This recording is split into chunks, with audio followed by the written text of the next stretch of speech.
பேராபத்தானதுதான் என்று நாம் தமிழர் கட்சியின் தலைமை ஒருங்கிணைப்பாளர் சீமான் பதிலடி கொடுத்துள்ளார். பிஜேபி பேசுவதை நாம் பேசினால் பிஜேபிக்கு ஆதரவாக இருப்பவர்கள் எல்லாம் நமக்கு ஓட்டு போடுவார்கள் என்று கணக்கு போட்டு பெரியாரை விமர்சிக்கிறார்கள். ஈரோடு கிழக்கு தொகுதியிலே இன்றைக்கு சனாதனத்தை விமர்சிக்காமல், பிஜேபியை எதிர்க்காமல், RSS எதிர்க்காமல் திராவிட அரசியலை,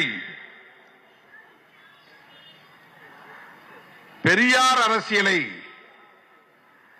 விமர்சிப்பது அதிர்ச்சி அளிக்கிறது.